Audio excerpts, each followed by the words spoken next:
Hello, welcome back to Media Snack live from New York. Greetings from London. Welcome back, Tom. Thank you. Wow. I know that I got invited back. I mean, last week was Thanksgiving, so we didn't actually do a show because we had Paul the week before. He did an amazing job. Yeah, you usurped me with Paul, who was brilliant, by the way. Well. I didn't know you'd invite me back, so thank you. Well, that's all right. You've got one more crack at this. Okay, all right. Well, pressure's on. Let's make this a good one. Listen, we continue again our kind of theme of really just focusing on marketers and the challenges. This year has been really interesting, just to kind of observe as we come to the end of the year. It's kind of interesting to now reflect on some of the challenges in different categories. And of course, the challenges of media directors who, as we've said, 6 months ago were panicking and pulling spend and trying to kind of reallocate, trying to re-anticipate consumer media behaviors for this year, trying to just predict what was going to go on like everybody else. And the role of the media director was quite stretched and challenged in all of those that we've spoken to this year, just because they'd had to be, it's a lot of the company's money, which is in market, either allocated or about to be allocated. And it's an investment that has to always be flexible. And it's really tested the limits of media directors. So we can kind of continue that theme. So we've got another brilliant guest, Esther from Estée Lauder Company, who's joining us in just a moment. One of the things that we're going to talk about is not just, Esther's going to share with us a bit of the category dynamics, because Estée Lauder, as we know, is a kind of cosmetics company, is part of a bigger group, and it's actually quite diversified. And we'll just hear about that. But also that industry, that broad category, not only has it been challenged in this year, but it's undergoing, not just within the Estée Lauder Company, but others, huge transformation, which has been fascinating as well. So we, as always, we want to learn from media directors, what's it like in that sometimes lonely job when you're... How has it changed over the years? Yeah, absolutely. How is it changing? And we're strictly within the 30-minute window as well today, which is very good. So thank you, Esther, for giving us a hard stop today.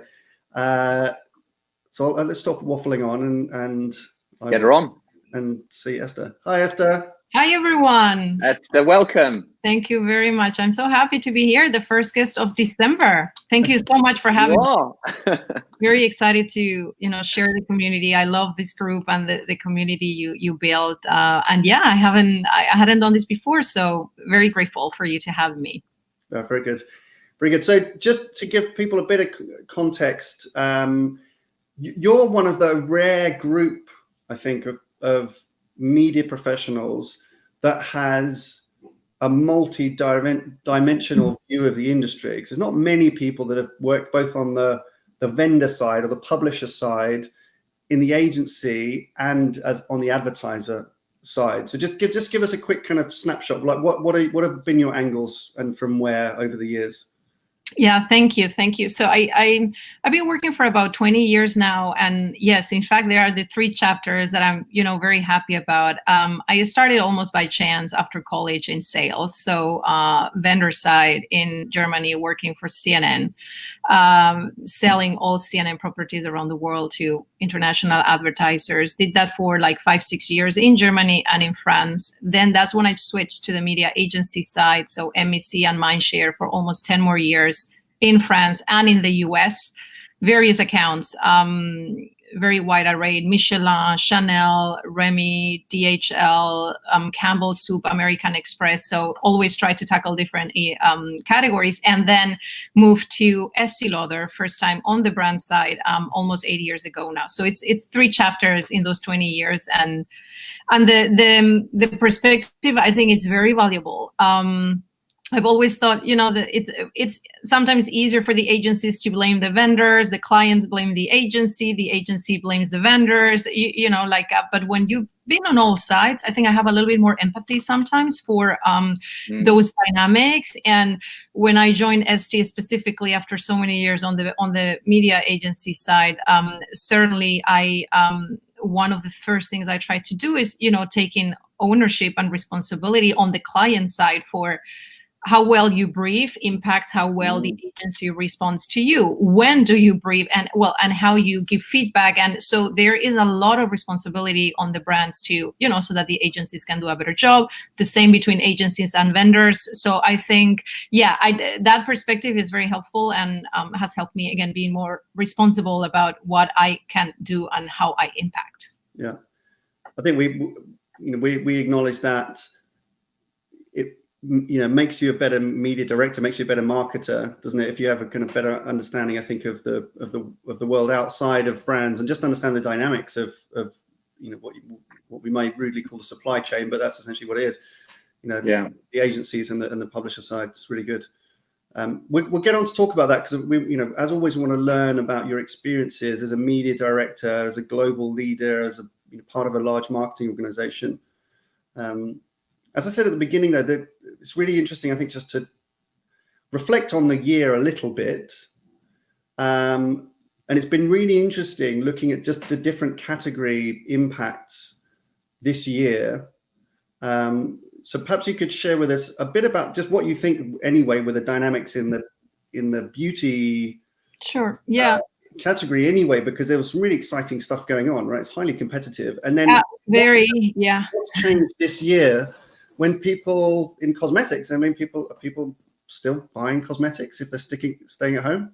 Well, I mean, it's so some observations at macro level, right? At the Estée Lauder brand, because I work in global consumer marketing, so the headquarters are in New York. We work with about 35 markets around the world, giving the global vision for media strategy, media tactics, measurement, and we also guide, when it's time to pivot, which this year has happened like every, all the time, so that the headquarters have that role, and of course, markets also react to us and feed us and help us, with that. So it's a constant dialogue, right? But this vision comes from the headquarters. And well, the year has been a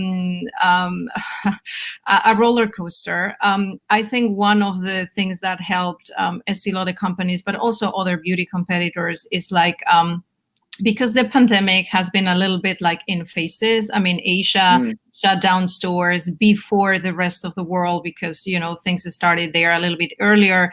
I think we were all positively surprised by the rather quicker recovery in Asia than we expected. So stores opened. It doesn't mean that all the traffic came back at once, but actually the recovery is going quite okay in terms of traffic coming to stores. And for example, we had a huge plan for if we cannot do services on people's faces or makeup consultations, and this is how we do it virtually. And we are using all of those new techniques, but actually consumers are relatively confident with having applications, whether on the face or on the hand. So the recovery is a little bit faster than we thought for this high touch experience that we sell. So that's amazing news. At the same time, that's when, the Western side of the world, of course, it started shutting down.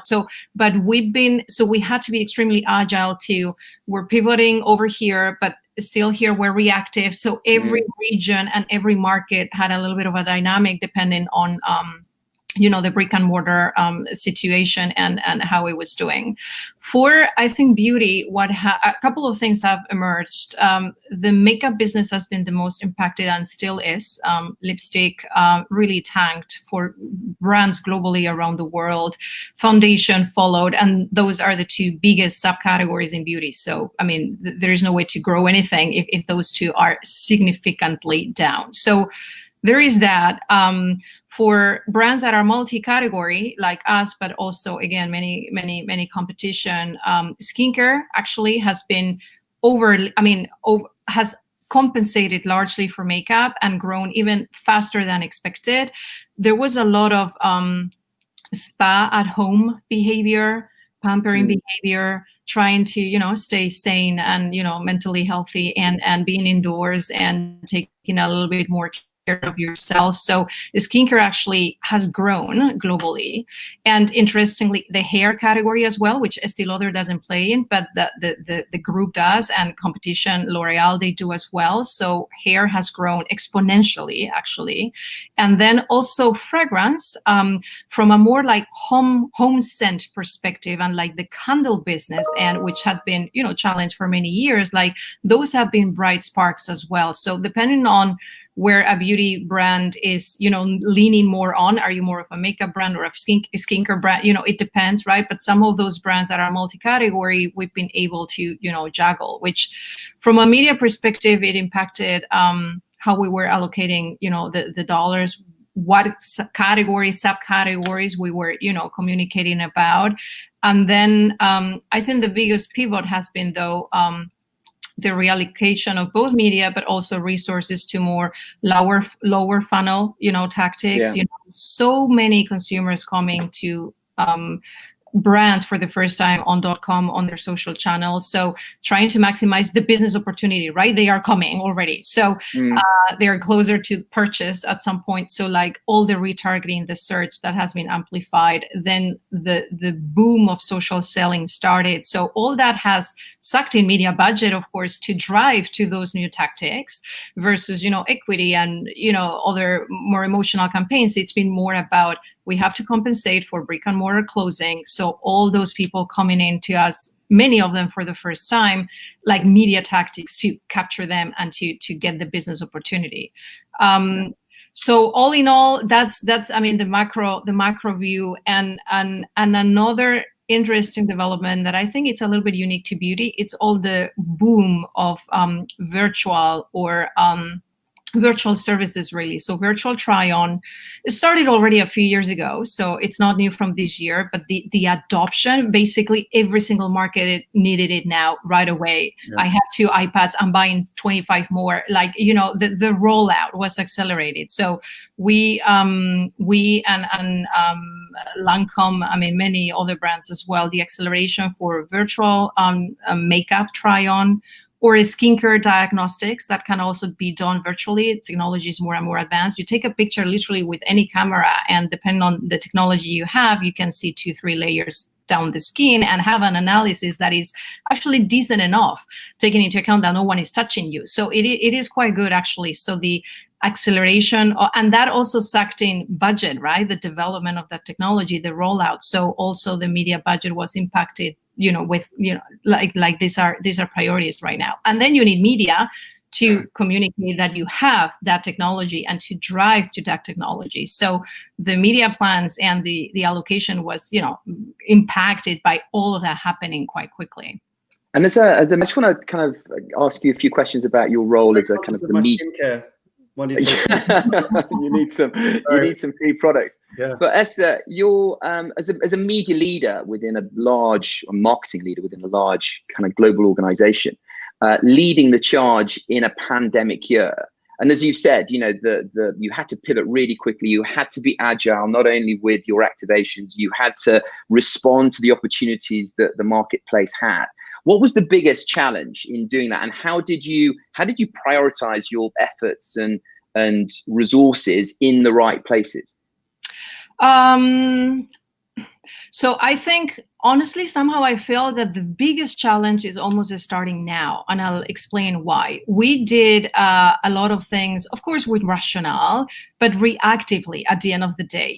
Brick and mortar has shut down. What do we do? Of course, there was a rationale and a plan to what we were doing, but we had a situation where we reacted. We put together all these mitigation plans, like many other companies. That was the word, mitigation plan. What is it that we're doing to keep afloat and to compensate a little bit for we don't have all the distribution anymore. So we've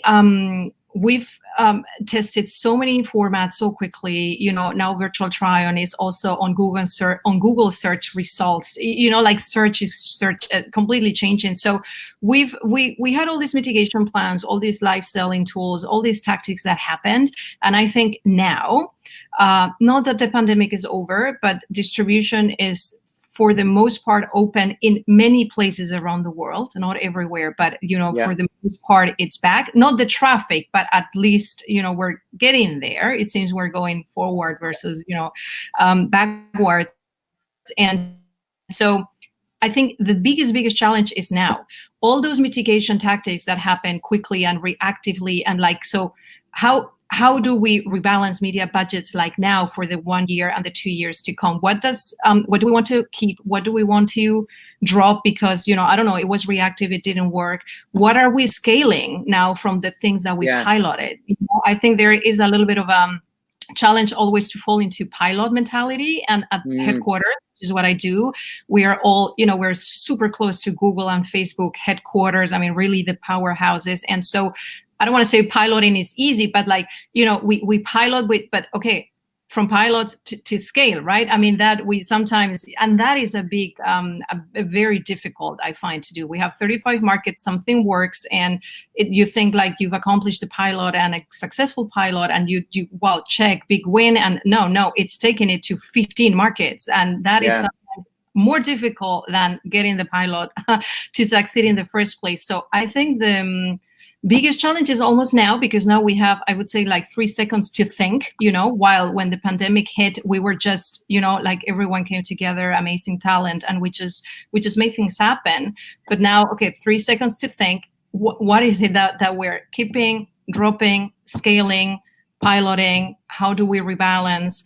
We cannot completely drop makeup, because makeup is going to come back the second people are out again. So it's not like you cannot, disregard a huge category. So now I think many decisions are, need to be made for this next 1 or 2 years. And it's challenging, but it's also, super exciting. So we'll see. Yeah.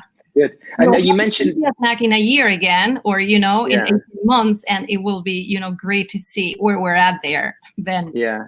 And you mentioned bringing together kind of people, right? Stakeholders, and I'm assuming you also include your agencies. Yeah. How has your relationship with your agencies changed or evolved over this kind of year? What we've heard from many of our clients is actually when they needed their agencies most, their agency stepped into the breach, and the work that they did during the pandemic was remarkable. And so it's almost reestablished that kind of partnership position that they had in the past, perhaps that was being slightly eroded, but it's rebuilt that. Did you find that? Has it changed the dynamic between your company and your agency partners? So I've been the closest, I would say, to our agency partners in the US, just because I'm physically here, a little bit less to the other regions. But I can only say that the agility and all the pivoting that we've done this past 10 months, really, the agencies have stepped up overall and helped us get there. I mean, the search overhaul, I think it's quite significant. For example, people were searching, you're at home, people were searching even more than before, which was already an extremely growing behavior. So, and also, from pivoting from keywords, what is it that people are searching for now? Best candle for, best, I don't know, forest scented candle. I mean, terms that had never been searched for before. I'm just saying, there was never big volume for those type of, so the pivoting, and that come inside. So internally from the insights team, from our own insights team, what is changing literally on a daily basis. So a lot of social listening to understand changing mood and changing sentiment that impacts how your copy. I mean, it's a little bit easier to impact copy sometimes, that visual representation. You shoot a campaign and you have it, and well, that's the shoot you have, that's the shot you have. But copy can be literally impacted more easily. So from keywords to changing, the copy, even if the creative stayed the same. And so agencies were quite amazing at all those pivots, even from a trafficking perspective, you need to get new assets out quickly and change and optimize. So I think that happened even faster than before. And sometimes in an organized manner, and sometimes, again, reactive and fast and quick and dirty, and we still make things happen. So kudos to all media agencies around the world. I really think basically everyone has stepped up in this pandemic and learned a lot.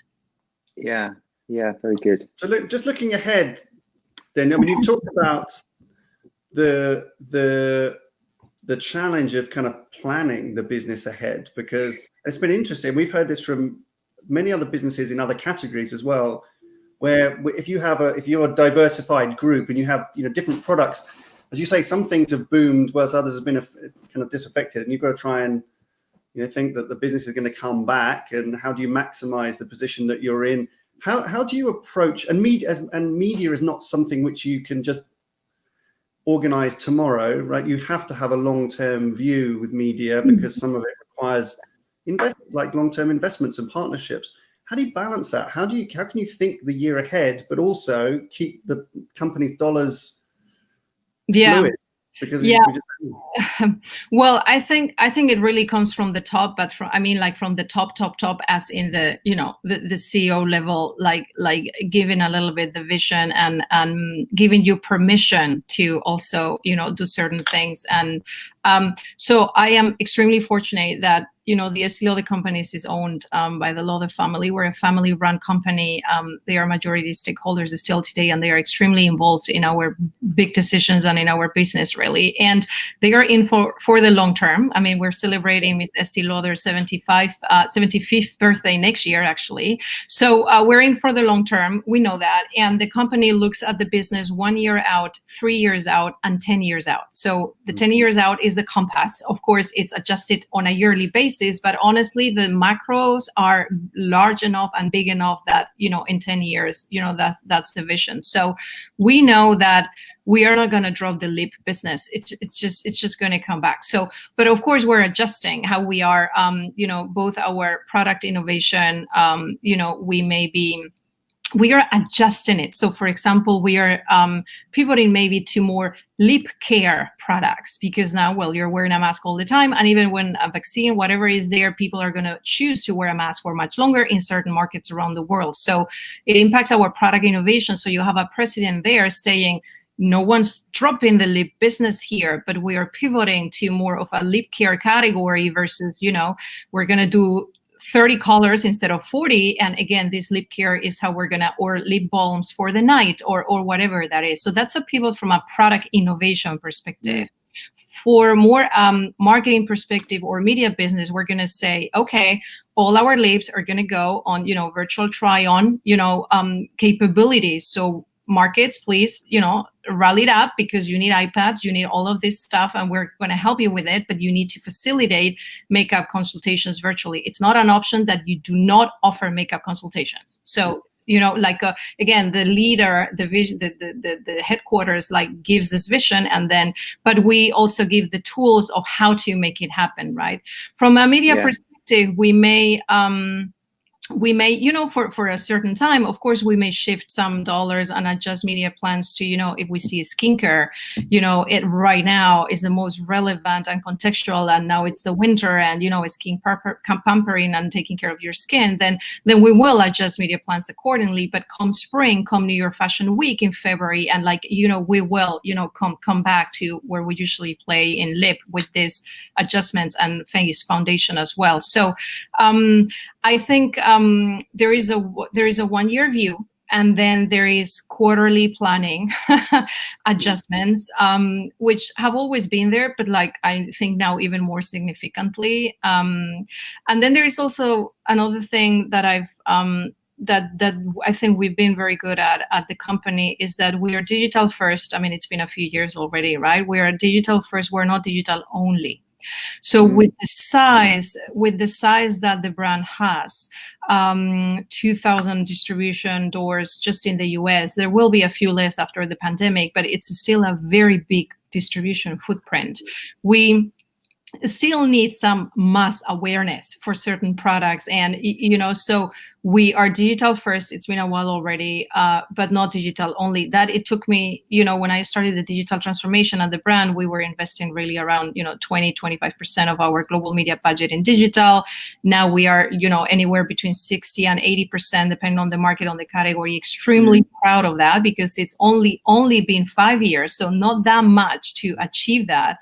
Also, all the creative strategy that goes with that. You shift your media budget, and the creative strategy needs to come along. So it's it's so many teams that have made that happen. But at some point I started pushing back a little bit and like, okay, this is enough digital. I know it sounds like a weird sentence, like, oh, that has to be wrong, but at some point it's enough digital. If you have 80% of your global media budget in digital, like now it's about digital best for me versus digital first that we already are. So when I started using a little bit that mantra internally, I think that was well received, and people understanding that, okay, we already have a lot of digital now to optimize. So let's do that, because we still need in certain markets like the China market, and with our brand equity there and the distribution, huge size of what we have there, we still need a few broadcast TV campaigns a year. Select out-of-home advertising in specific markets. Proximity out-of-home has worked well for us, surrounding specific retailers. So that still needs to happen. And so that's the vision that we give. Again, 60-70% is in the digital, and now it's more about all those tactics. What do we keep, what do we drop, what, again, the next year ahead, I think, versus mitigation plans and being reactionary is going to be the very, very important. So it will be yearly, but it will be then quarterly reviews and adjustments. And what just on that, because I think that's really interesting, what ploys have you found most effective when kind of changing either the narrative around media internally? You obviously work for a company that sees media as an investment rather than a cost, which is great. But when you're trying to change strategy internally, like you did with your example of your mantra, what ploys have acted as most effective in influencing internal change? We have lots of media directors that sit out there that actually are struggling to get traction internally with their narrative, with their more value-driven narrative. What have you found that works effectively for you? Well, I guess you find allies. You try to find allies. So I think gaining the trust of your senior management, I mean, it's a little bit of a long-term. I think you can do a lot as an individual, for sure. I'll speak to that in a second, but I just feel a little bit fortunate because the leadership at the company that I work for, it has a little bit that mentality of longer view, making the marketplace a better place for the consumer. And we don't, of course we have competitors, but we compete, we make the marketplace better together.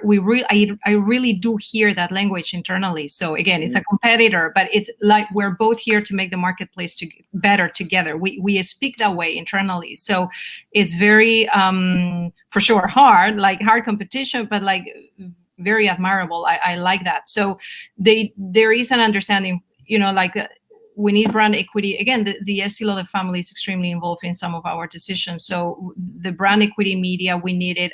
Of course, we're looking at results on a daily basis as well. And I need to stand there and talk about ROI and things as well. But I would say this being digital best has helped me a little bit, like being the best, the optimizing, the notion of optimizing, that has helped me internally.